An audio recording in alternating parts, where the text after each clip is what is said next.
Hello world is a song that we sing. Welcome to the Pop Culture Preservation Society, the podcast for people born in the big wheel generation who were all too aware that rolling up the windows and turning on the car's air conditioning during a summer road trip was a privilege, not a right.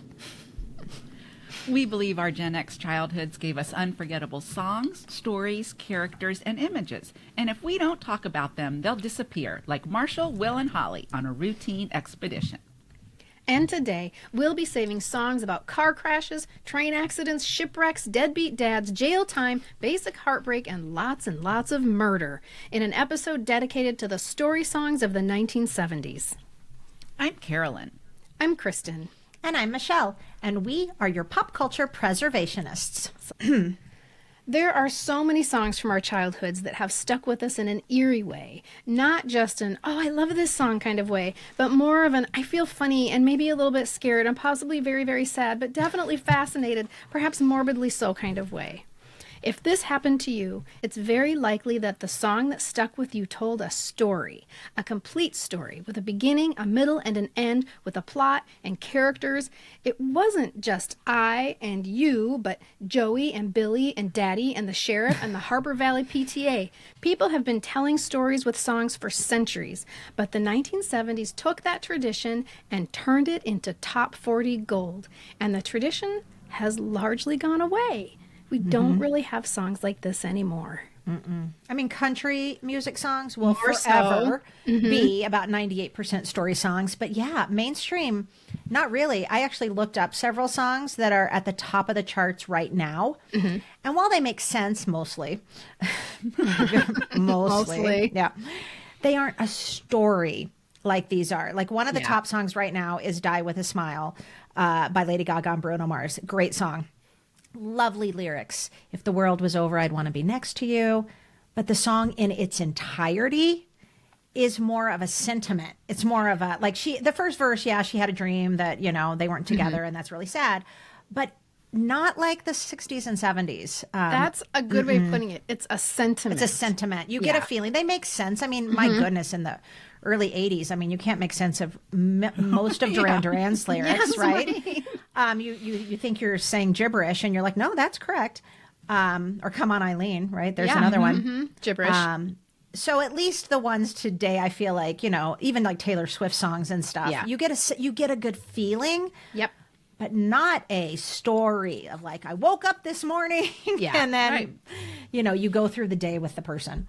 Yeah, and even those Taylor Swift songs you're talking about, she, of course, is known for her stories, but it is different. She's insinuating stories. She's not saying, first this happened, and then this happened, and then this happened. She's insinuating stories, and then we all go look on the internet to find out about Betty and James. But again, it's the sentiment. It's the feeling you get with the current songs more. You get a sense of what the person's going through or how they're feeling about their lover or their, you know, whoever, more than you know what they did to them specifically. Right. In detail. Right. Yeah. And the stories that these songs told when we were growing up that we're going to talk about today, at least for me, there is a whole like movie playing in my head. Like I know what these people are wearing and what they look like. It's more than just the what's happening. It's basically the story is coming to life in my mind. And sometimes that was literal because there are movies, mostly made for TV movies, that came from these songs.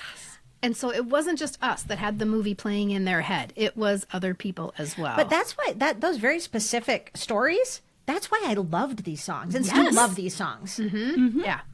And the top 40 story song tradition really started in the 60s with the song Teen Angel. My dad reminded me of this recently when he asked about what topics we were recording, and I said story songs. And he said, oh, like that train accident song. It was on the radio when you were a baby. And I didn't know what he was talking about. We had to like do some figuring out because he couldn't come up with the name Teen Angel. But he told me the whole story. And that song was Teen Angel. And until he said that, I had never fully understood how garishly tragic this sweet little song was. Do you guys remember the story of Teen Angel? When you said yes. Okay, so buckle up. Here's the story of Teen Angel. Okay, it's a story about a young couple who escape their car after it gets stalled on the railroad tracks with a train coming. But then the girl runs back to the car to retrieve, this is so dumb, the class ring that he had given her, at which point the train slams into the car and the girl is killed. What a horrible story. They would never play that on the radio today. So tell me if this sounds like a song about a girl who gets killed by an oncoming train. So Teen Angel then opened the door for all sorts of teens dying tragically in song, mostly in fatal accidents of some kind, like Dead Man's Curve and Leader of the Pack, both of which I'm pretty sure included the sound of screeching tires. I know Leader of the Pack. Yeah. Yeah. And in the Leader of the Pack, doesn't she go, "Look out!" Yes. And the beauty of the Leader of the Pack was that you actually could act it out, which we did. Yeah. Directed by my cool aunt. She was like the stage director. She created the choreography. She had my brother pull up on his big wheel, which he would eventually then crash into the basement wall, and we'd go, "Look out!" And of course, we performed that for all the people who had come to the basement. Of course. Yes. And we didn't think anything of it. Like, my brother's dead. My brother's laying out dead on the basement floor. And there's a writer from the Washington Post named Samantha Drake who has pointed out that these teen tragedy songs started coming out about 1 year after Buddy Holly and Richie Valens and the Big Bopper were all killed in a plane crash. And that came just a short time after James Dean was killed in a car crash after filming a movie in which he dies by driving off a cliff. So Well, you can because- see something was happening. And the deaths of all of these popular singers, almost in very quick succession, people just were like, they became sensationalized, right? Yes. And then I do think that contributed to the popularity, certainly of these types of songs, because it was maybe a way for people to deal with it, or I think so. to kind of redirect their grief over that. I don't know. It could be either a coping mechanism or, more cynically, a way to capitalize on the melodrama of teen angst. There's that, too. I read that the teenage tragedy songs, because that's a real genre of music, teenage tragedy songs, I learned, that their popularity, because, they often feature suicide or death as a way to escape parents or societal expectations. That's why they resonated so strongly with the generation that was grappling with their identity and rebellion, right? Yeah. So, I mean, it kind of makes perfect That sense, makes too. a lot of sense. And these are the first teenagers, too, by the way. Prior to, like the Elvis era, there was no such thing as a teenager. You were a child and then you were an adult. Now we're recognizing that teenagers are an actual age group with lots and lots of feelings. So the story songs of the 70s were preceded by the teen tragedy songs of the 60s. And in the 70s, the story topics expand beyond just motorcycle accidents, although there's still plenty of tragedy. And their success on the charts shows just how our brains are wired for story. We absolutely crave the story. Yeah, for sure. I know, though, like I told you guys, I love these songs so much, and all the ones that I'm talking about today, and I'm sure the ones that you guys are going to talk about too, I loved. But also, I'm going to say it, everyone take a drink. They gave me that twisty feeling in my tummy. Yes, they do. Because I didn't like them, but I loved them, one, because they were singable. Yeah. And you can remember the lyrics, right? Because you just had to remember the story. Yeah.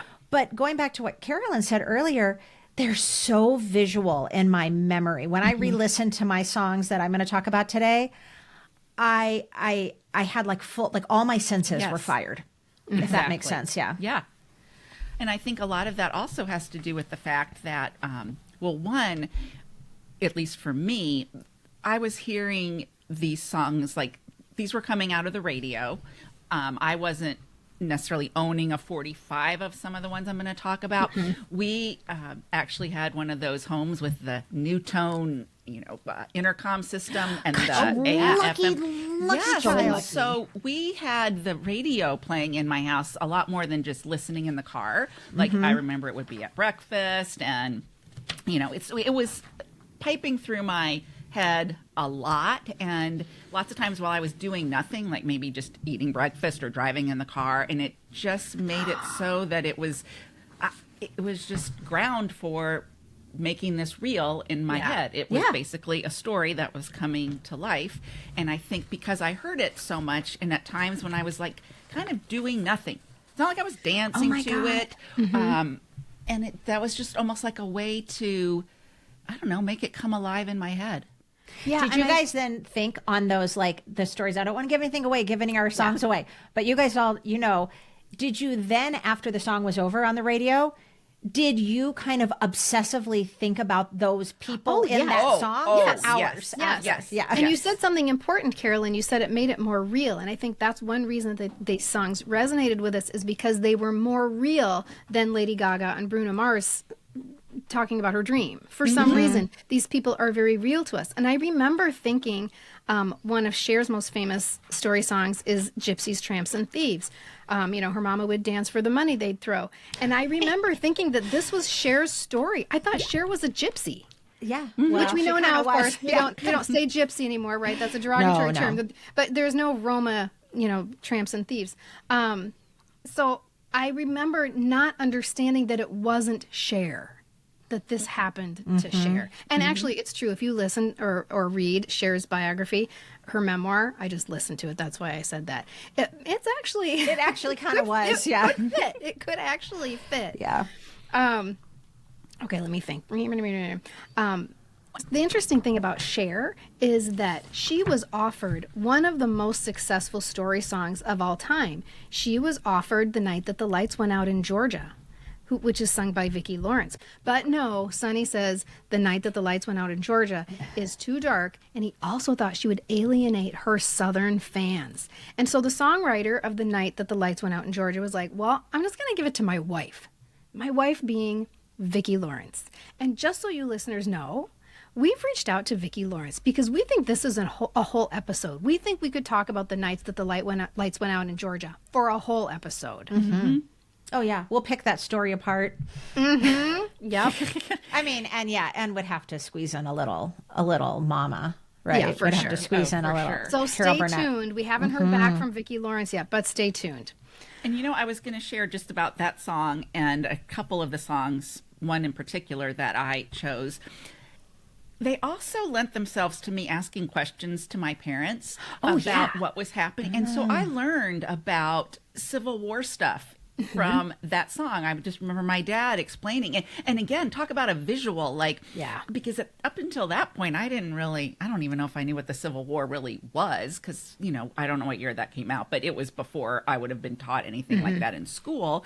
So it was a lot of these became kind of educational, because obviously they were older than I was, a couple of these, and I'd have to say, what does that mean, Mom? Or why was this happening? And I learned a lot, let's say. I did. I totally did too, because especially if there were things that were sad or tragic, you needed help figuring it out. You grappled with it a little bit. And I remember the song Seasons in the Sun really bothered me, and I knew something very sad and tragic had happened, and I asked my mom what it was, and she then taught me about suicide.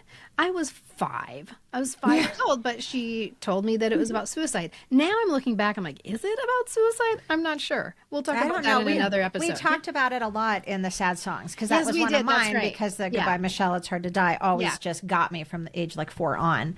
And I think we discovered that it wasn't. That it was not. Yeah. So either way, I'm asking my mom about hard questions, and she's giving me hard answers because of these songs. So there have been story songs beyond the 70s, but not that much. There are a handful in the 80s and some today. And I wonder if today's music will see a pendulum swing back someday, because our brains, like we said, we do crave this. If we crave it, why aren't they giving it to us? I don't understand. Will murder ballads make a comeback in 2026? I don't know. Stay tuned. But now it is our turn. What story songs stuck with us? Which ones wormed their way into our psyches and stayed? Carolyn, do you want to go first? I would be happy to.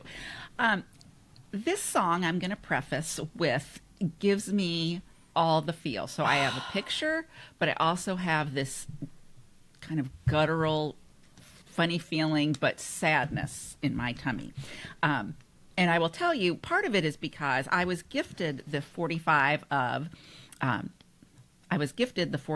Leaving on a Jet Plane when I was moving from one house. It Oh, wasn't the New Jersey thing, but it was from my between second and third grade. I was Okay. moving, and so my neighbors gave me a little going away party in her garage, and I got one of those autograph books. They all like did an autograph and put their phone number, and then they folded it in the fun ways. Anyway, and then they gave me this, and they played it. So you have to remember that I'm already feeling kind of sad. So that kind of goes into this song. And then I do get it as a 45. So I am playing it over and over. Probably, I mean, I'm only like 7 at this point, but I'm sad. And so if you remember, Peter, Paul, and Mary made this the song that we probably heard first, the Right. Leaving on a Jet Plane. John Denver wrote it in 1966, very quickly. He actually wrote it when he was only 23, and he's sitting in an airport waiting to board a plane. And this is early years of his career, so he's traveling a whole lot. And this was just a very personal song for him. So he writes it and actually just gives it as a Christmas gift to family in 1967, and he titled it "Babe, I Hate to Go." That was the original song. You could just feel that, can't you? Yes. And then his producer at the time thought this might be a little bit better. Let's change the title and let's see if we can get anybody to record it. So that's when they renamed it "Leaving on a Jet Plane." And Peter, Paul, and Mary recorded it in 1969. It's it is their most successful single. It hits #1 on the Billboard Hot 100. And I know I heard that one on the radio, I'm sure. I'm sure I knew the words. But for some reason, it's John Denver's lyrics and, in his voice, singing this song. And I can see him. I can see all his bags being packed. I can see him ready to go, standing there. I see him like looking out on a street, looking for a taxi to come. He doesn't want to wake her up. Yeah, the taxi's waiting. He's blowing his horn. I ache for this person. And to me, it's a man. I think I kind of maybe know who John Denver is. This didn't do super well for him. This didn't chart for him, believe it or not. It's only when it kind of came out on his greatest hits album kind of a second time that it kind of found a new life for a lot of us, but it's not because we were hearing it on the radio all the time. And so those lyrics of "kiss me and smile for me and hold me like you'll never let me go." Oh, God, it breaks my heart. I know. And because then, and maybe this is another reason the song resonates so much, because I have shared how I have moved a lot growing up. And this to me is like saying goodbye. It's so quintessential of that. Oh, and then the part where it's like, "Now the time has come to leave you. One more time, let me kiss you. Close your eyes and I'll be on my way." Vomit. And I'm sorry, this song, it just gets me. And there is a movie playing in my head. And I feel the character. I feel what they're feeling. I'm closing my eyes as I'm telling this story because that's how in my head it is, I guess. Now, whenever I hear it, this movie plays. The exact same movie that has played in my head since 1973. It will always be that movie. It will always be that same apartment. It'll always be that luggage. Wow. It will never not be. And the They other haven't songs redecorated. You're saying. no, it's not. It's still like kind of 70s No era, but not upgrades. really decored. It's dark because, the sun is just coming up.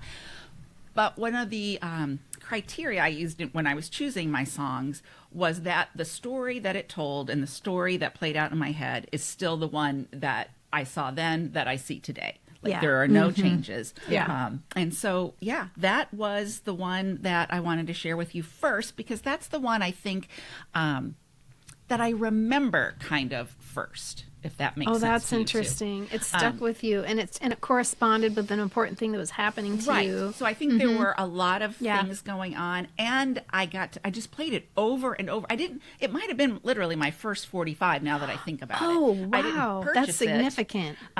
But it was gifted to me. And again, I was probably sad. I was in my room.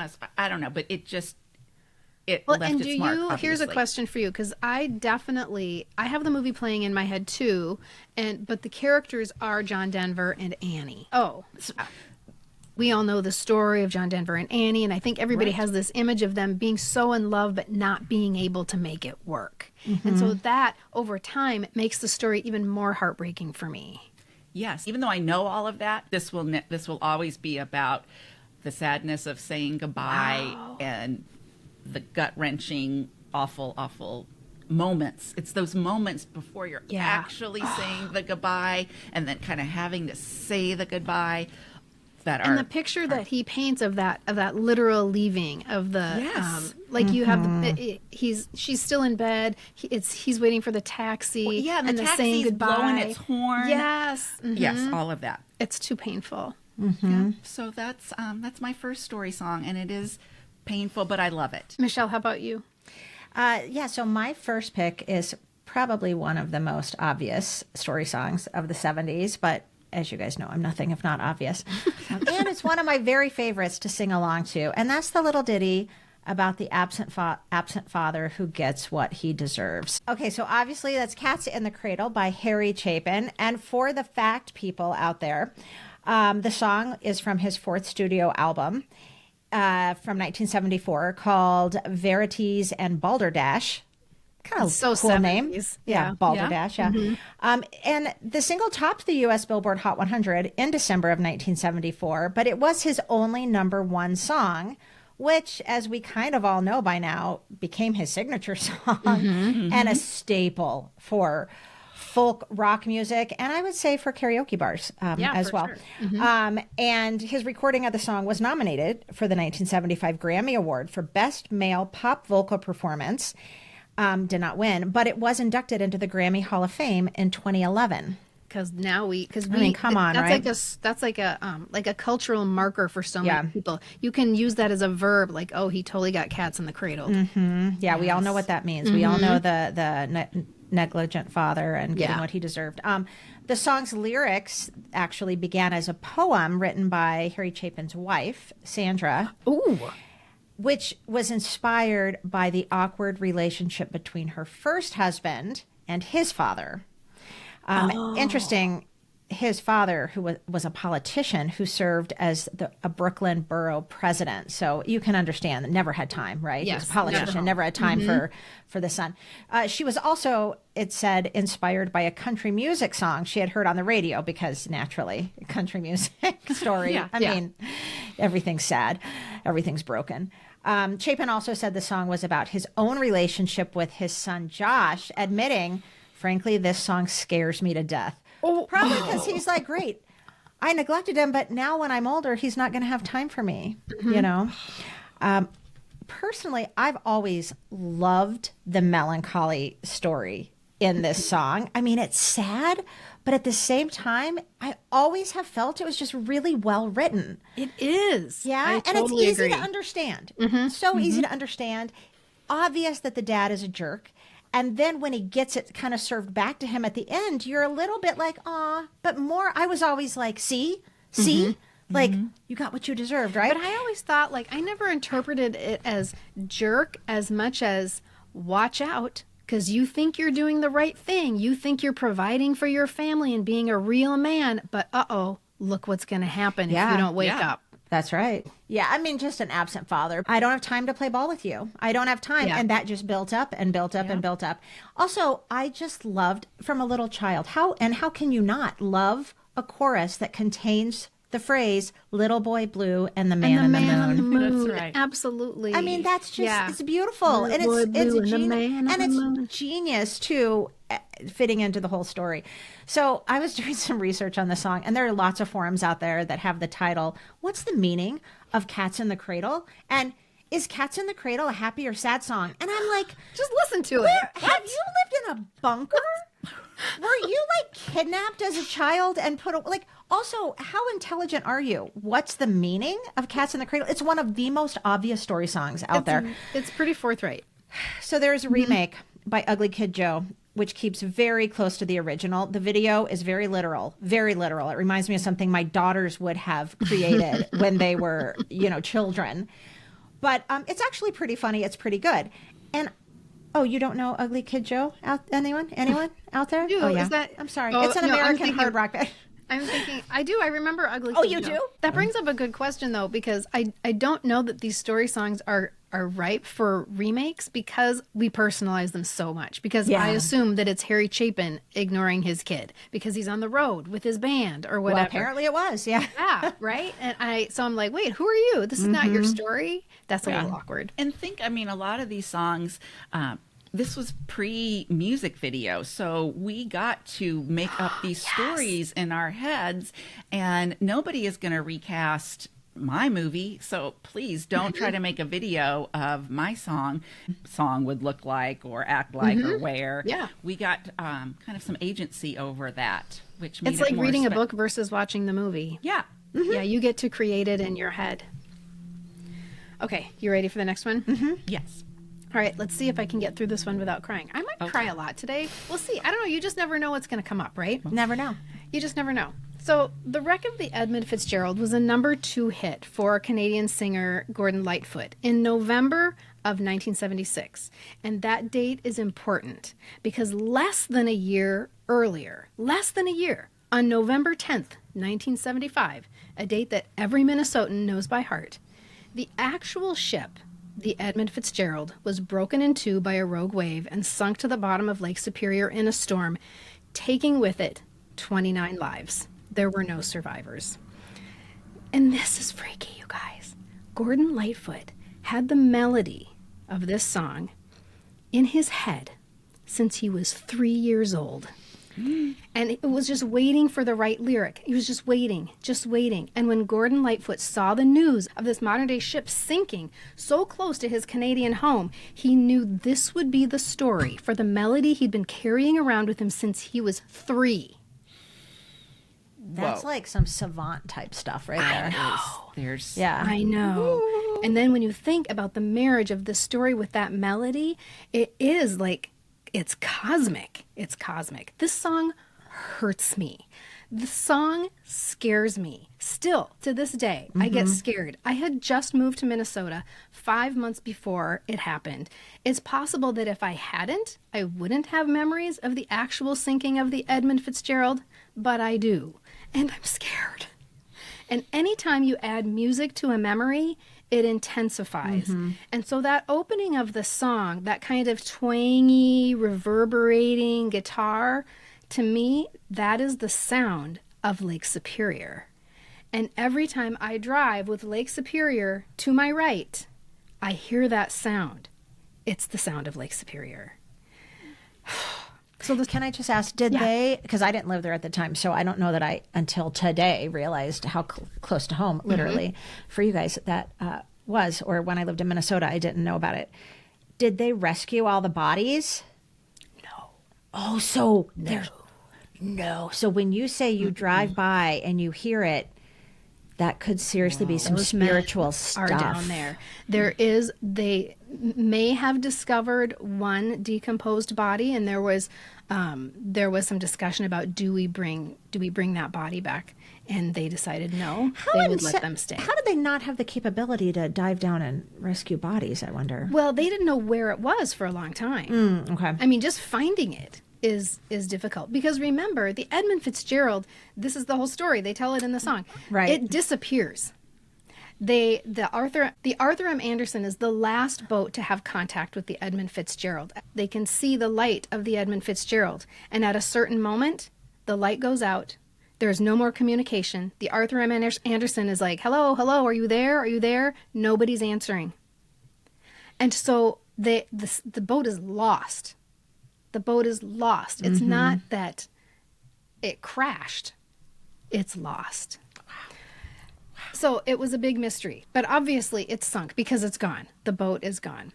So the song chronicles I just told you the story. Yeah. The song chronicles the final voyage of the Edmund Fitzgerald and the storm that took it down, as Gordon Lightfoot imagined it in his head, because he wrote the song just days after it happened, before there was any investigation of any kind. So in addition to the facts, he puts thoughts in people's heads and words in people's mouths in a way that makes it almost too real and makes me sad and scared. Yeah. This is more than a story. It is the words that Gordon Lightfoot created to tell the story that makes it indelible. And it starts from the very first line. The legend lives on from the Chippewa on down, from the big lake, see, I'm going to cry now, from the big lake they call Gitche Gumee. The lake, it is said, never gives up her dead when the skies of November turn gloomy. This is what I'm singing as I drive and look out my window. The lake, it is said, never gives up its dead when the skies of November turn gloomy. Then he goes on with a load of iron ore, 26,000 tons more than the Edmund Fitzgerald weighed empty. That good ship and true was a bone to be chewed when the gales of November came early. I don't know if Gordon Lightfoot gave us the phrase when the gales of November came early, but if he did, my hat is off to him because it is with us for good, and I am scared. And when you drive to, we call it the North Shore, you drive by these ports where you can watch them filling the ships with iron ore. You drive by piles of iron ore that reach for the sky. It's like little black balls that are literally 2 stories high. And what do I think of every time I see those ships being filled or those towering piles of iron ore? I'm worried about the gales of November coming early.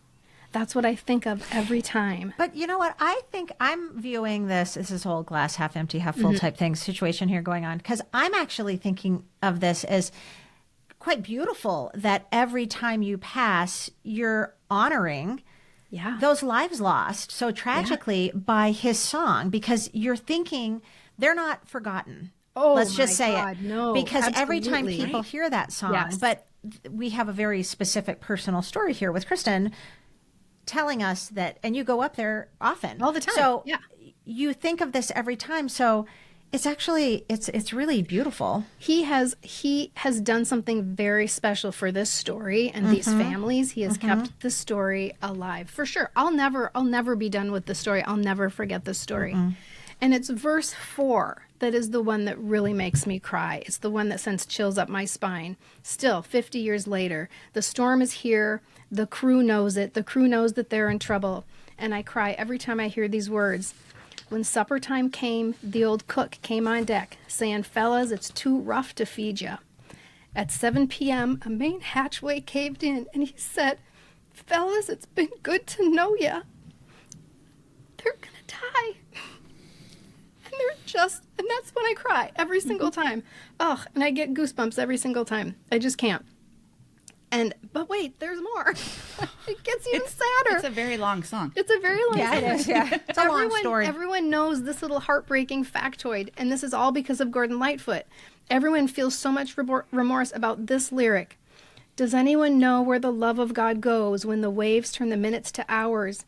The searchers all say they'd have made Whitefish Bay if they'd put 15 more miles behind her. Just 15 more miles. If they had just made 15 more miles, none of those men would have had to die.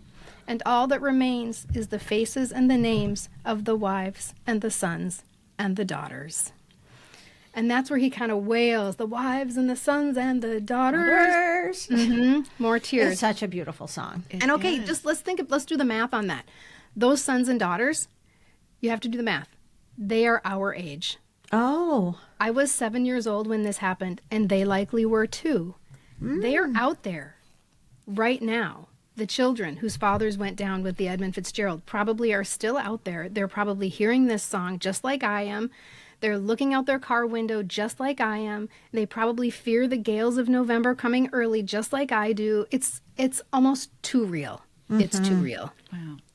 So because I didn't live in Minnesota, I lived in Texas. I did not know that this was a current story, that this had happened, that this song was based on something that had happened recently. In my mind, this was something that was like Civil War time. Oh, yeah. I think so the mine too, story yeah. that it tells and the people that I'm seeing on the decks are like, they have maybe those pea coats on and the big hat. They have the hat that goes Yes, like, exactly. looks like a boat. And they're like the gales of November, like even the words, some of the words were really old fashioned. And so again, even now I know the story. And I know you've even educated me more right now, but still in my head, it is like some kind of schooner from the 1800s. Right. And Edmund Fitzgerald, that just sounds like a schooner name, that it would have been, in my head, it was probably the Atlantic Ocean. I didn't know where these bays were. And so it was a whole different story. I mean, and at the end, the same sadness that these men were lost and their families, but a whole different movie was playing in my head. Isn't that interesting? Yes. And so that would affect you differently. I mean, yes, Exactly. it's still a sad song, but if you knew that the kid in your class lost his dad Right. in the Edmund Fitzgerald, that's a whole different story. Oh, yeah. So I think that is an interesting way to look at a lot of these songs too, is where we were, like the perspective we bring from where we lived or what we'd been exposed to, and our life experiences can really shape it maybe a little differently, at least what, the visuals of stuff. Yeah. Oh, but I will always cry. I will always get goosebumps. But it's just like you said, Carolyn. You hate it and you love it. You cling to it and you want to listen to it more and more, even though it causes you such pain. Yes. And this one hits different because it's a true story. True. Because All right, Carolyn, moving on. Okay. All right. My next song comes the year after Leaving on a Jet Plane. This would be the first 45 that I probably bought with my own money. And this song is Billy, Don't Be a Hero. Billy, don't be a hero. Don't be a fool with your life. The movie that plays in my mind is, it's so vivid. Often people think that this song was based on the Vietnam War. And, people going to... I did, guys for sure. going to sign up. Yeah, it actually was written before the Vietnam War. So Bo Donaldson and the Haywoods are the American group that made this a U.S. hit. It was actually written and composed by two British songwriters, Mitch Murray and Peter Callender. The song actually, it refers to the Civil War, the American Civil War. I had no idea. Because a few of the clues are there's this particular drum pattern that goes throughout the song, and that is and flute, right? Yes, and that is a Civil War, like a known drum pattern for staying in line and all of that for the Civil War. So we have the marching band came down along Main Street. The soldier blues fell in behind. And I think, the blues to me would be our... The Union soldiers. Union soldiers. Yep. So we know we're talking Civil War here. I looked across and there I saw Billy waiting to go and join the line. Okay. And with her head upon his shoulder, his young and lovely fiancée, from where I stood, I saw she was crying. I'm not really crying, but in my head I was. Yeah. And through her tears, I heard her say, and then there's that begging, like, she's like, Billy, don't be a hero. Don't be a fool with your life. Come back and make me your wife. And I will tell you, I think in my head, again, we're talking about these movies, my mom would have told me that this was probably referring to the Vietnam War. So this is like a young, girl in the 60s, probably long blonde hair kind of a thing, calling out. Although in reality, I don't know that there were parades, but in my head, that is what it is. And that's how my mom explained it to me. It was like people going and joining the army so they could fight in Vietnam. And it was also lining up with people not wanting people to go to Vietnam. Right, exactly. And then when he does decide to go and she's like, keep your head low, like just don't try to be brave, any of those things. And then you guys, the soldier blues, they were trapped on a hillside, remember? And the battle is raging all around. And the sergeant cries, we've got to hang on, boy. We've got to hang on, boys. We've got to hold this piece of ground. I need a volunteer to ride up. And bring us back some extra men. And Billy's hand was up in a moment, forgetting all the words she said. We know right then. You're like, don't raise your hand. Don't do but it. I could just see it. And then that last verse where it's like just basically words. It's like so quiet. I heard his fiancée got a letter that told how Billy died that day. The letter said that he was a hero. She should be proud he died that way. I heard she threw the letter away. Yes. Billy, I'm still Don't mad. be a hero. I know. No, I'm mad. But I was happy that Billy was a hero, but it's obviously very probably sad for saved her. a lot of lives. We'll hope Yes. so. I know. But that, again, in my mind, was the very first song that I knew all of the words to. Like, if the record wasn't on. There's one thing to know the words when the song is playing on the radio or you're playing the record. But if someone just said to you, sing Billy, Don't Be a Hero, I could do it. And Yeah. that was like the first song that I could do that to. And I so like, I don't know, I'm very proud of it. I remember it to this day. Sadly, I will tell you that not everybody thinks of this song as wonderfully as I do. Rolling Stone, in a reader's poll in Rolling Stone, the 10 worst songs of the 70s, this song came in at number 8. No, I know. I don't agree with that. I loved know. this song. Yeah, I it's a did great too. song. I loved it too. And I didn't realize this because I was not a fan, I hate to say it, of the TV show Friends. I would watch it when it was on, but I was a weird age, like when it was on. Yeah, you're a I little was bit older. Mm-hmm. But evidently there is a scene in an episode of Friends where, and now I'm not even going to know everybody's name. What's David Schwimmer's name? Ross. I'm sorry, Ross. And what's the other cute guy's name? Joey. Joey, yeah. Yeah. Joey, I know. I'm sorry, listeners. I really am. So Joey and Ross are talking about like the last time they've maybe been with a girl or had a date. And Ross says, do the words, Billy, don't be a hero mean anything to you? And it's interesting because there's lots of Reddit threads on this because there's a sweet spot of who would even know what Billy Don't Be a Hero even means. And some people are like, this can't even be real because he wouldn't have even been, he'd only been 3 in 1974. It doesn't matter. Doesn't matter. Thank Yeah. you. It doesn't matter. Yeah. He's saying it's been a long time. It's like this was so kind of Yeah. long ago. Yeah. That's how long it's been. But anyway, so it's famous in pop culture history. Yeah. Which I thought Oh, was kind of fun. definitely. And I think that sometimes these story songs that make us cry, that make us sad, they get a bad rap. And real music heads sometimes do not like songs that are overly sentimental and make us Right. feel a Yes. great deal. And so they'll get dinged for that. And I overly totally literal. agree. Yes, overly literal overly too. literal. They Yes, don't. Yeah. exactly. But I'm saying they're doing their job. So I love Yes. them. power to you. I still love love them. that Yeah. I do too. All right. Well, my next pick is the story about a showgirl named Lola, who broiled in a tragic, lethal fight between her bartender boyfriend, Tony, and a cocky patron named Rico. Let's go to the hottest spot north of Havana. The Copacabana.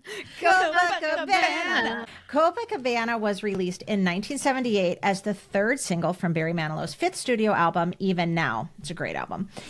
Did you know, I did not know this until yesterday, the song appeared in the movie Foul Play with Goldie Hawn and Chevy Chase.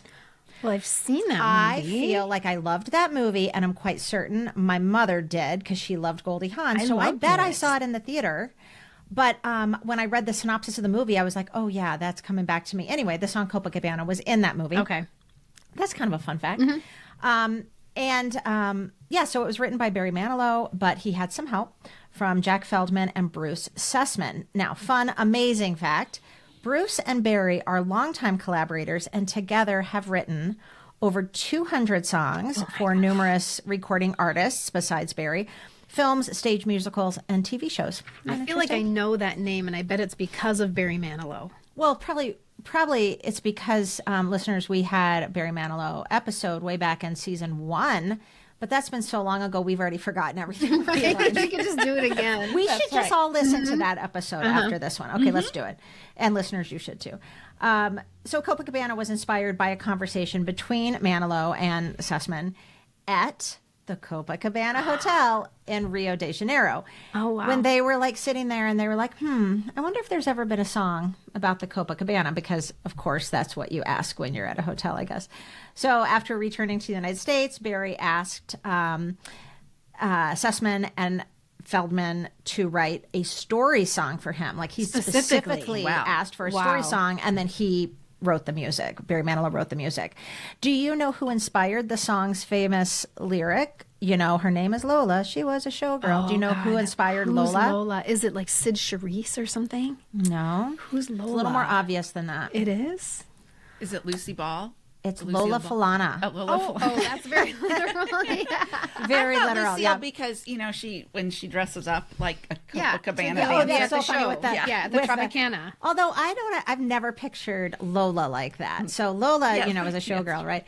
Right. Yellow feathers and her hair dressed. So as we all know, and really, even my own girls used to act this song out all the time, play. Yeah. complete with my younger daughter, who was only about like 3 or 4 at the time. They would put a fake mustache on her, and she'd wear a Vikings jersey with a baseball cap turned around. And then my older daughter would get like we had a purple feather boa. It wasn't yellow, but we just pretended it was. Anyway, so funny. So yeah, everybody knows that the story focuses on Lola. She's a showgirl at the Copacabana, and her sweetheart Tony, who's a bartender at the club. And then one night, a wealthy man named Rico shows up, and we know he's wealthy because he wore a diamond. And he takes a fancy to Lola, but Tony is not having it and steps in when Rico goes a bit too far. The punches flew and chairs were smashed in two, and then there was blood and a single gunshot. And which is who shot who? Sadly, it was Tony who died.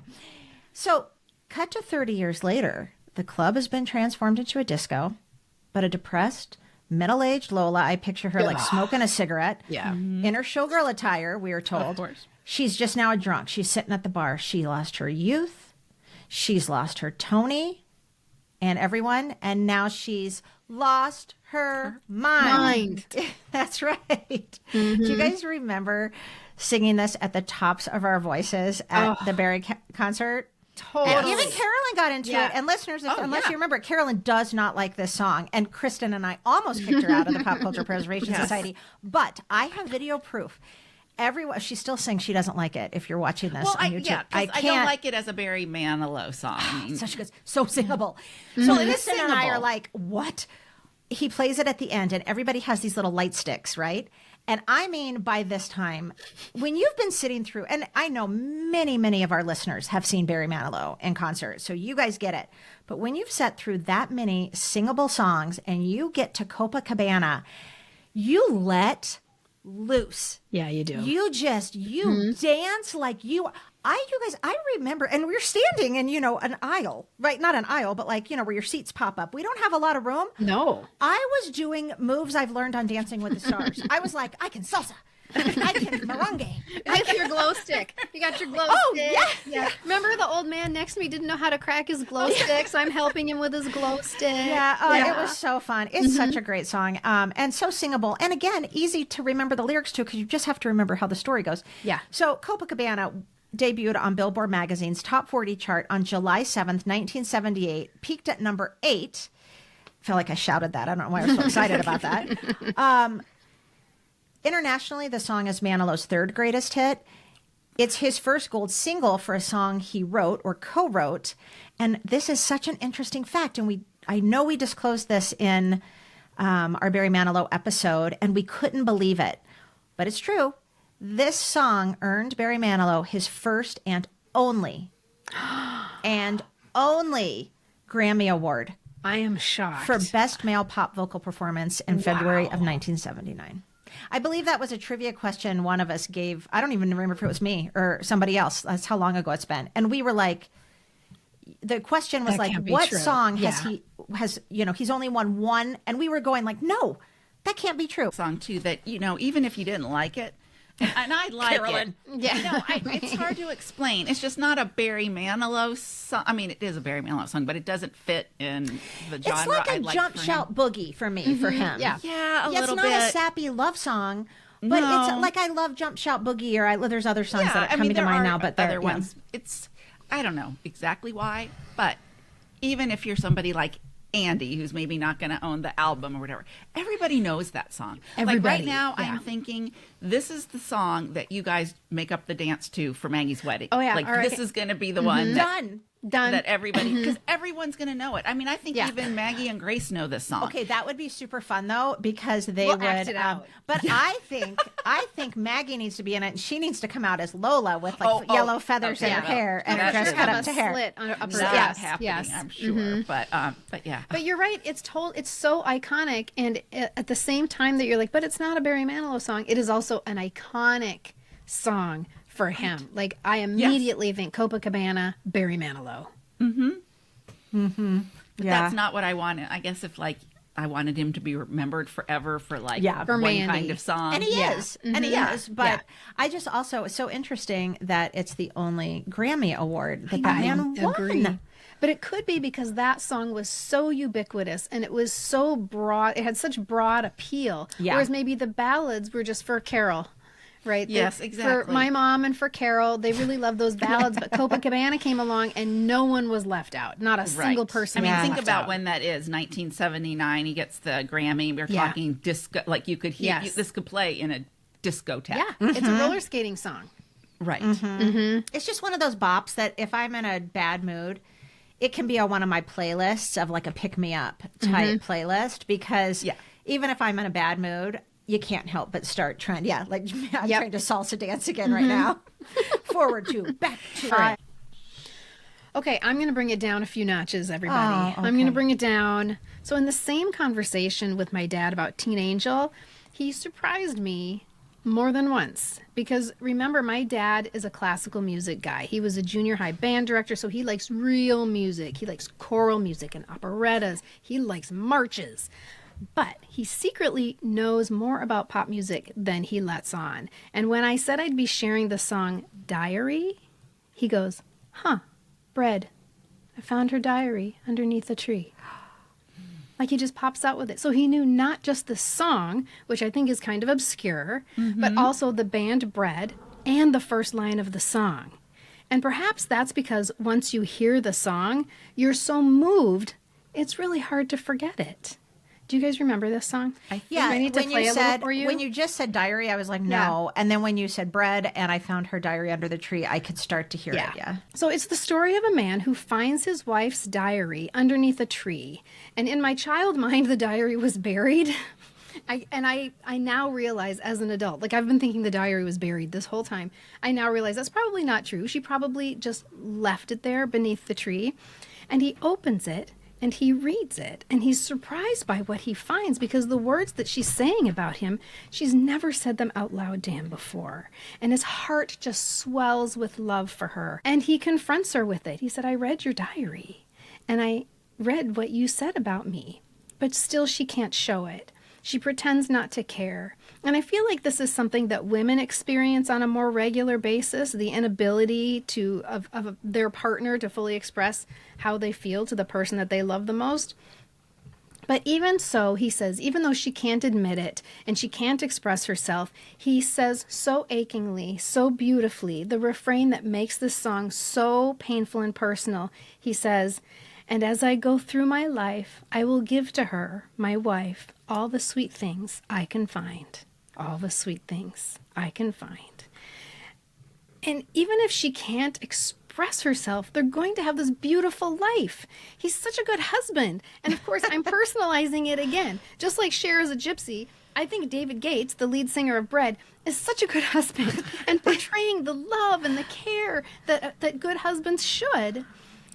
But then he goes back to the tree and he opens the diary again. And this time when he reads, he says, the words began to stick and tears to flow. Her meaning now was clear to see. And this is the part that breaks my heart. Oh my God, I have goosebumps already. The love she waited for was someone else, not me. Oh my God, total nipple lightning right now. Oh my God, she's been unfaithful to this beautiful, sensitive man. And instead of raging, as most of us would, he goes back to that beautiful refrain, but he changes the words in a way that will break your heart. He says, and as I go through my life, I will wish for her, his wife, all the sweet things she can find, all the sweet things they can find. And now I'm with open mouth sobbing. That's not even a human that would wish that. Just David Gates. Oh, and you know what's funny is that people in the internetosphere are clearly personalizing this song too, just like I am, because what you'll see from a lot of people is incredulity, and they're like, this isn't even true. He just made this up. He even admitted that he made it up, and I'm like, well, yeah, it's a song. It's a song. There's no requirement that it be It's like true. Every author who has ever written a book, it's a true story. Yeah, they said they just made it up. But I think the sincerity with which he sings this song is what it makes the buy-in for the listener off the charts. They're feeling it so much that they're convinced that David Gates is confiding in them, essentially. And that's kind of why I get so sad, because I'm so sad for David Gates, to whom this never happened. I don't even know what David Gates looks like. He looks just like Grant Goodeve. Oh, Yes. he's cute then. Yeah, he is. He probably has like a little puffy vest on with a stripe on it. I got them mixed up all the time. But it's the listening of this song, right? I can tell you the story and it sounds very sad, but it's the listening to it. I want everybody now, we can only play clips, but I want you to go and sit down and listen to this song beginning to end and just see if you start to cry, because it's so plaintive and it's so mournful. And like I said, you'll just think David Gates is the best husband. But he is. Oh, I love that song. Okay, you guys, I saved the best for last. My third favorite story song is Delta Dawn, the version by Helen Reddy. Love it. Oh, yeah. Helen Reddy's the best one. Dawn, what's that flower you have? I love singing that as a child. Yes, I did too. Yeah. It's so vivid. The pictures that I get in my mind are so clear. And I want to tell you a little bit about the song before I get into any of my personal memories of the song, because it is such a vivid story. And it was written by songwriters Alex Harvey and Larry Collins. And the words were inspired by Harvey's mother, who was a woman that was described as having kind of a hard life. I don't want to use this quote. He described her as having come from the Mississippi Delta, and she always lived her life as if she had a suitcase in her hand, but nowhere to put it down. And he explained that she was a hairdresser in Brownsville, Texas, which totally fits into my image of what I thought of her. And she was kind of a free spirit, and not everybody always understands people like that in some of those small towns. And he had kind of a complicated relationship with her because of that reputation that she had in town. When he was 15 years old, he was in a band, and he had just won a contest where he was going to be on a TV show in Jackson, Tennessee. And his mother really wanted to come. And I told her, no, I don't want you to be there. You're going to embarrass me. Oh, ouch. I know. I told her that I thought she would embarrass me because she drank a lot, and sometimes she would do things while she was drinking that made me feel ashamed. So I asked her not to come that night. That hurts. So It's when understandable though. Oh yeah, Like I for can't, sure.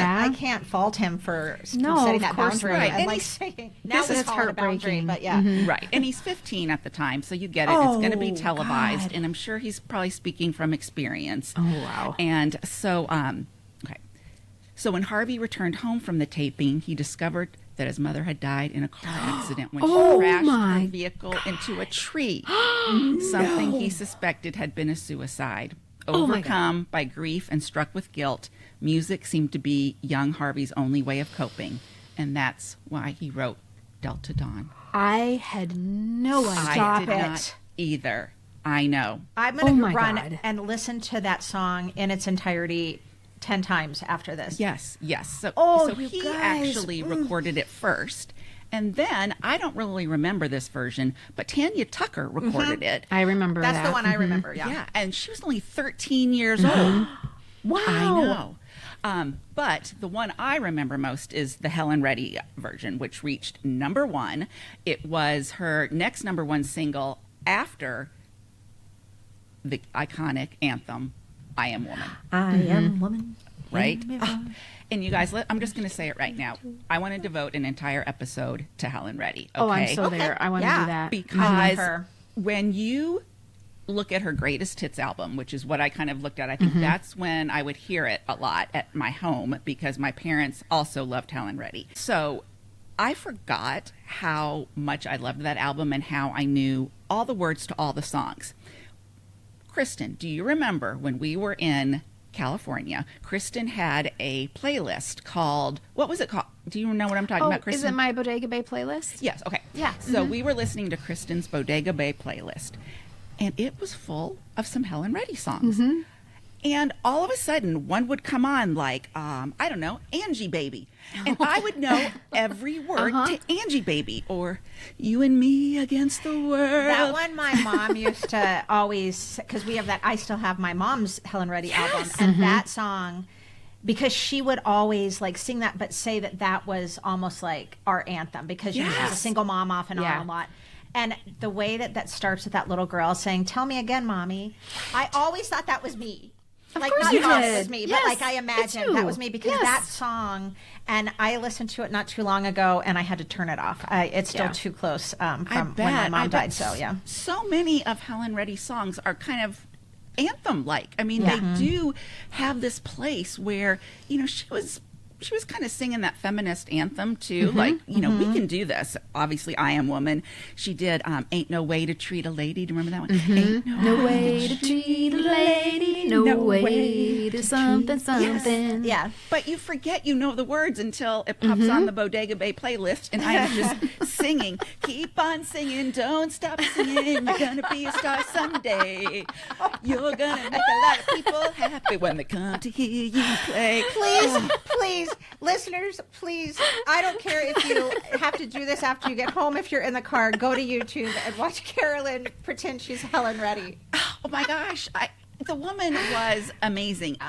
We love Helen Reddy, so everybody, don't worry. You're going to hear me singing She's more coming because back. we are going to we devoted episodes to like the Carpenters and Barry Manilow, who we also love. So why not Helen Reddy? It's the same era. It's the same style of music, and all three of us had that greatest hits album in our homes. Yes, I'm sure so many of our listeners' families had that playing in their homes. And again, such iconic songs that you're going to forget that you know all the words to until That's right. you hear like it. Angie Baby, that's such an obscure song, and you know every word. I know every word too. So long story short, I love Delta Dawn. I pictured her with that suitcase, and just so sad for her because I pictured her aging as the song goes on. I mean, we've got these different verses, and by the end, again, I see her with this faded rose from days gone by. Oh, sorry, so sad. And just talking to my mom and asking her, like, what's happening in the song when I'm young and not really understanding it. And she explains to me there was a woman who got, probably jilted at the altar. Somebody broke up with her, and she keeps hoping. He told her he was going to come back, and she keeps waiting for him with that faded rose and her suitcase in her Days hand. gone by. God, I know. And okay, my last choice is a teenage tragedy. It's almost too awful to talk about, you guys. It's the story of teenage sweethearts, an angry, violent, and unhinged daddy. A bullet. Yeah, a bullet and a mistaken target. Daddy, please don't. It wasn't his fault. He means so much to me. Daddy, please don't. We're gonna get married.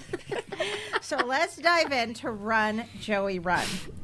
And then we'll play a little Run, Joey, Run. Okay. Joey, run, Joey, run, Joey, run, Joey. You just gotta keep going. I know. Joey, run. This song was performed by soft rock singer David Geddes, released in 1975. And I'm wondering, why did we know it so well? I know. Because it was a U.S. top 40 hit, peaked at number 4 on Billboard's Hot 100 chart in the fall of 1975, and hit number 1 on Cashbox Magazine's Top 100. So it was all over the place. It was, but I actually think, and I think you guys will agree, I think we all know it so well because of how unbelievably and horribly tragic Yes. the images we got from this song were. They were going to get married. Yes. Well, she was probably pregnant, right? I didn't know that part. No, that didn't hit me until later. I didn't know. So to me, this song is so memorable because of that yucky feeling it gave me all inside. It also terrified me when she said, "He's got a gun." Yes, it's scary. I know. And then, but no matter how tragic or terrifying, it was like going past a terrible accident. I had to just keep listening, and I had to keep going back and back to that song. I mean, hearing her doing the "Daddy, please don't," it wasn't his, it just tore me up. And then that whole "married, just you wait and see." It's so senseless. It's just senseless. It's senseless. And then she stands in front of the gun. I got angry all over again the other day watching the video, which we're going to for sure put in this week's Weekly Reader. I didn't know there was a video. How did I have a video? Yeah. You guys, it's just so, she steps in front of and his voice, well, I was and she stepped in front of the gun. Something like that. I forgot how it goes. Anyway, I'm not sure I got the whole pregnancy thing until I watched Rachel. Until I watched Rachel sing it on Glee during the first season. Mm-hmm. Oh no, it had a whole resurgence during Glee's first season because they did it.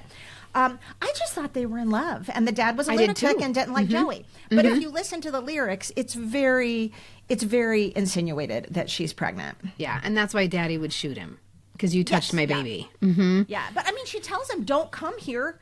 And he's like, I love her so much, I have to protect her, because he says he's seen her battered and bruised before. So he's, of course he's going to go to her. There's some darkness there. I mean, on both sides.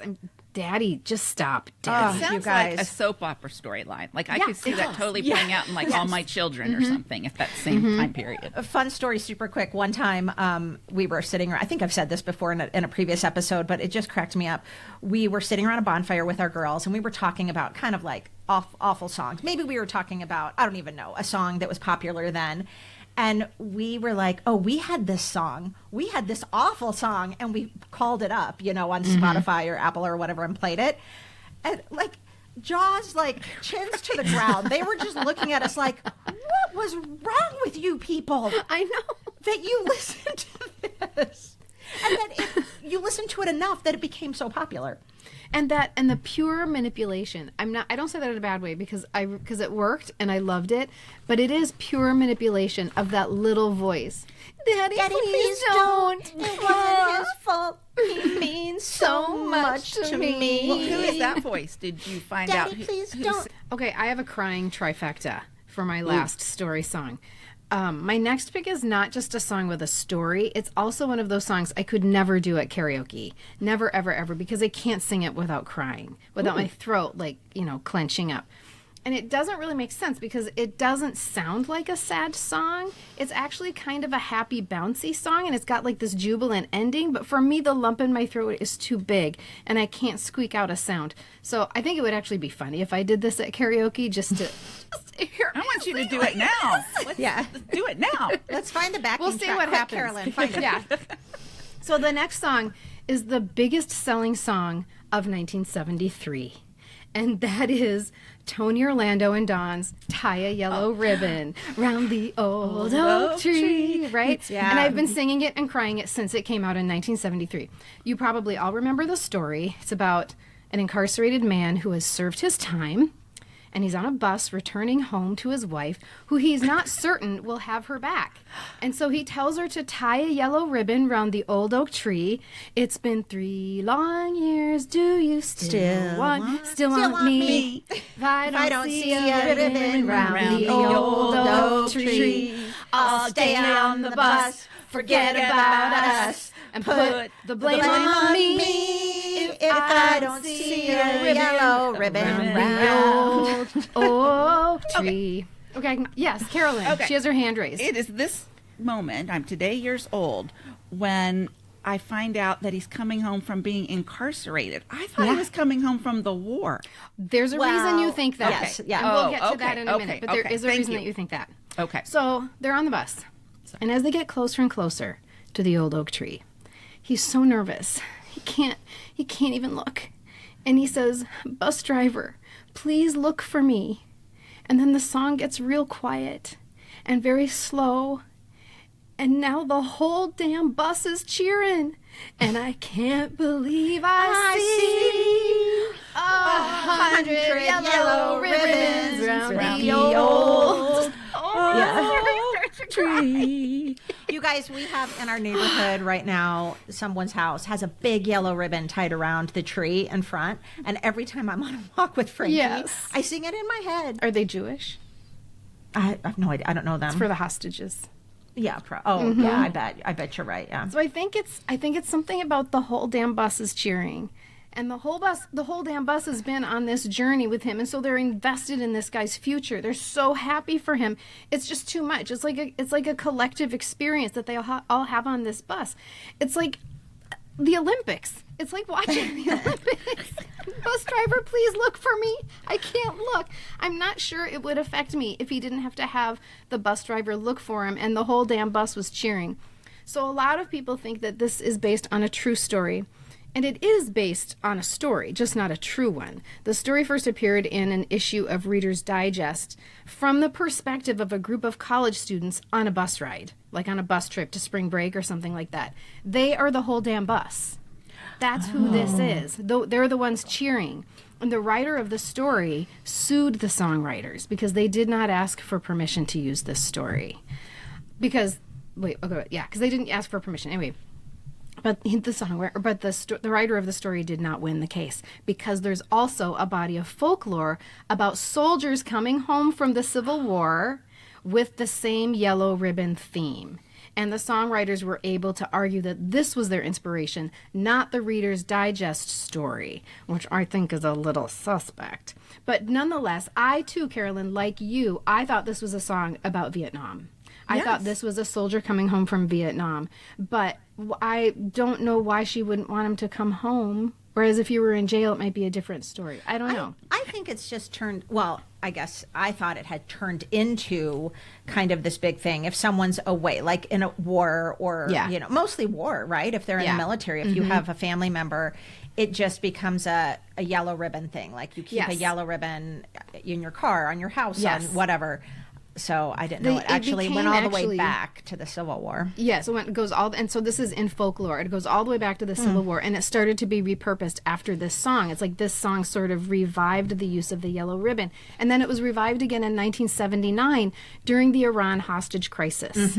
And people started putting yellow ribbons outside their houses around trees outside of their houses. Remember, to bring the hostages home. And then when the hostages did come home, 5 days after the hostages did come home was the Super Bowl, and they wrapped a ginormous yellow ribbon around the stadium of the Super Bowl. Aw, that's amazing. I know, isn't that great? That story. Yeah. But can I just, again, these story songs, I just want to say that I had a visual. Okay, so the guy's in my story, he's in his like army fatigues or whatever, and they kind of turn the corner, and I can't believe I see 100 yellow ribbons. I envision an entire block, a whole neighborhood, and they all had ribbons around their trees.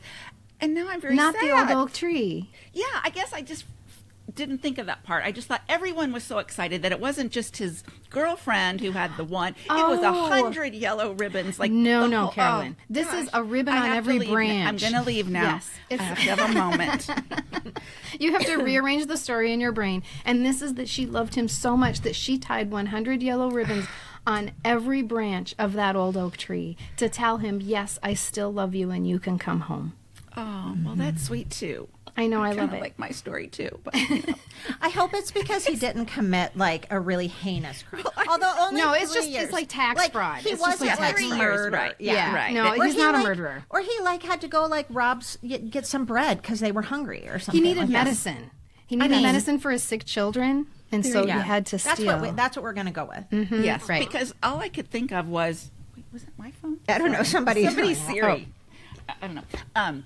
But it was so funny when you said that it was, a convict, or not a convict, when you said it was a convict coming home.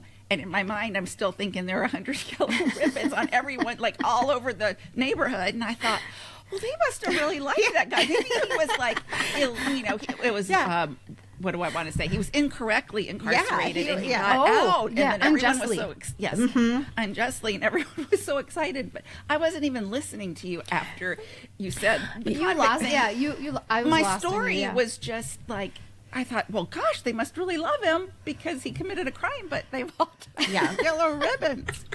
To me, this was like the ultimate. This was the ultimate love story. Yes. Because even though somebody had done something wrong, she loved him no matter what. Which was, I remember asking my mom, because she, your mother always says, I love you no matter what. And I would test her. I'd be like, well, what if I did this? What if I did this? And I remember one time asking her, what if I went to jail? And she said, yes, I would still love you. And I was like, really? What if I murdered someone? What if I murdered someone? Yeah, it was amazing. So this song was first offered.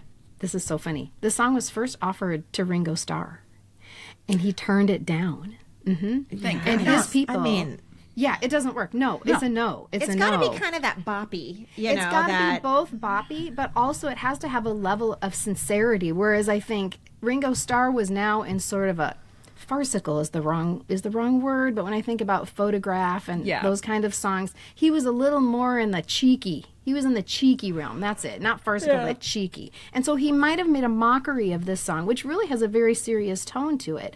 And his people, Ringo's people, wrote back to the songwriters and they said, "You should be ashamed of yourselves for writing something so stupid and ridiculous." Wow. I know. Jokes on them. Harsh. Yeah. Hashtag biggest selling song of 1973. Yeah. So joke's on you, Ringo Starr's people. I don't blame Ringo for that. And this song is also responsible for giving us the Tony Orlando and Dawn Rainbow Hour, which was their variety show. I love know. that show. Isn't that great? Because Tony Orlando and Dawn performed this song on the 1974 Grammys, and Fred Silverman, the head of CBS, saw them and he was like, "Give them a show right now." And so they became the replacement show for Sonny and Cher. I love that. I You know love what? that If too. I can find that clip, we'll put that in the Weekly Reader this week. That clip of them singing Yes. that song. It's God, it's I love it. iconic. Yeah. I really want to see now, Carolyn, when you listen to it again, to see if you cry. Was this a crying song for It was you or still not? emotional. Yeah, I Yeah. thought, look, everyone, not just his girlfriend is happy to see him, the whole damn neighborhood. It was just a happy song. Yeah, It it was was. emotional. Like I didn't cry, but I sang it all the time. I'm getting goosebumps because of the whole damn bus cheering. Now the Yes. whole damn bus is cheering, and I can't believe. Oh, see, then my throat closes up. I can't believe it. Yeah, I'm still I have to listen to it again because I'm still a little dumbfounded and gobsmacked that it is not what I thought it was. Because I just Yeah, he thought, went to jail. like, that many people would be excited if he was a convict. Like, oh, that's nice, I guess. And this is so interesting because these are conversations that we had as children with our grown-ups that because we don't have songs like this anymore, we don't have these conversations. But when I found out that he was in jail and not a soldier coming home, this is a recurring concept. It was my cool aunt who explained it to me. And I did question her, like, this is happy? Like he was in jail, but she's happy to have him? And my aunt was like, yes, because just because he did something wrong doesn't mean he's always a bad person. It was, for a child, this is stuff to Yes. chew on. Yeah. Well, I think that was the common theme with all of these songs that we've talked about is that our families had a part in how we saw them in our heads. So it's my mom, I'm sure, who told me this is a guy coming home from the war and everyone's so excited. And, I fault Lillian for this, And she Wrong story. was probably one of many who thought that because of what was happening in our culture Right. in 1973. Right. There were people going to Vietnam and not coming home. Yeah. But these songs caused us to ask questions. That's right. Things that, we couldn't quite make sense of in our heads. And these adults explained them to us. I love it. I love this episode so much because it's like combining my two favorite things. It's like book club for music lovers. It's book club for songs, right? What if we did that? What if we had book club for songs? Yes. Yeah. I'm all over that. I think we're going to do that. Okay, happy hour Zoom for all you bicentennial Yes. Patreon members. Oh my God, let's do it. Yeah. Don't you think so? These songs and this discussion, it just shows how varied and captivating the culture of our childhood was. How lucky were we to have these songs, this phenomenon, whether it was Cher dancing for the money they'd throw or the hashtag too soon drama of an actual shipwreck. We had no shortage of memories made from these songs. And here we are 50 years later, and we're talking about the feelings we had every time these songs came on the radio. And I'm sorry, I just don't think you're ever going to find that kind of longevity with a TikTok video. Because the book club idea and what you just said is so great, because the reason they have lasted in our bodies for 50 years is because they were like little stories, little 3-minute stories that we loved. Yes. I mean, we don't forget the books we read back then that we loved, right? So that's what these are. They're stories. They are. Story songs. Oh, wait, that's what this episode is all about. Imagine that. Yeah. Screw you, TikTok. Thank you for listening today, everybody, and we will see you next week. And would love to give a special shout out and thank you and huge air hug, virtual hug to some of our supporters over on Patreon. Well, would love to thank all. Okay, and would love to give a special thank you, a shout out, big virtual hug, confetti cannon, all the things for some of our Patreon supporters. We love all of our Patreon supporters, but at the end of every episode, we like to recognize a group of them by name. And today we're saying thank you to Colette, Kelly, Sharon, Susan, Barbara, Helene, Christina, Heather, Jill, Elizabeth, Claire, Lance, Cheryl, Elizabeth, again. Thank you so much. We do have a lot of people with the same names. We're not just Right. We're not just doubling them up. No, and we're Gen X. It just seemed like there were names Julie that and Julie and Julie. Right. And Jennifer. Yeah, and exactly, Jennifer. exactly. Well, if you enjoyed this episode, please consider leaving a review right now wherever you listen. It's not just for our self-esteem. It really, truly helps other listeners find us. In the meantime, let's raise our glasses for a toast courtesy of the cast of Three's Company. To good times. 2 happy days. To Little House on the Prairie. Cheers! Cheers, everybody. The information, opinions, and comments expressed on the Pop Culture Preservation Society podcast belong solely to Carolyn, the Crushologist, and Hello Newman, and are in no way representative of our employers or affiliates. And though we truly believe we are always right, there's always a first time. The PCPS is written, produced, and recorded in Minneapolis, Minnesota, home of the fictional WJM Studios and our beloved Mary Richards. Nanu Nanu, keep on truckin', and may the force be with you.